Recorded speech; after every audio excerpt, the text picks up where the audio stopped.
The village of the Twin Waters. In the heart of the African coast, between the roaring sea and the whispering river, lay the village of Igbadu.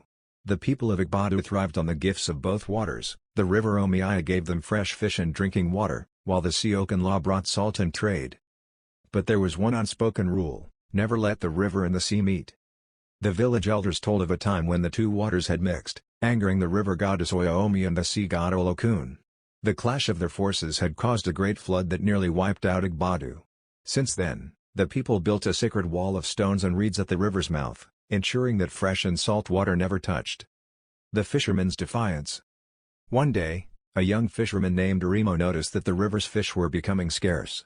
The sea, too, was no longer generous. The village faced hunger. Arimo, defiant and curious, asked the elders, what if the river and sea were meant to embrace? The elders gasped. It would bring the wrath of the gods. The chief warned. But Arimo was determined. One night, when the moon was full, he secretly removed part of the sacred wall. As he did, the waters rushed toward each other, swirling in a silver dance beneath the moonlight. At first, nothing happened. But as dawn broke, the village awoke to the sound of singing, a deep, humming voice carried by the wind.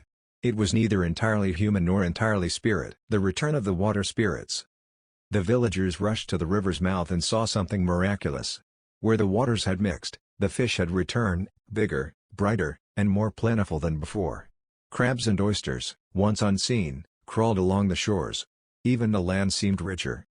Then, a great mist rose from the water, and from it emerged Oya-Omi and Olokun, their forms shimmering like the waves. Instead of anger, their voices were filled with laughter. "You have remembered what your ancestors forgot," Oya-Omi said. "The river and the sea are not enemies but lovers," Olokun added. "And when they embrace, life is born." From that day, the people of Igbadu no longer feared the meeting of waters. They honored the Twin Waters festival, where the river and sea united in a grand celebration. And Arimo, once seen as a foolish boy, became the village's greatest elder, the one who reminded them that balance, not separation, was the true secret of nature.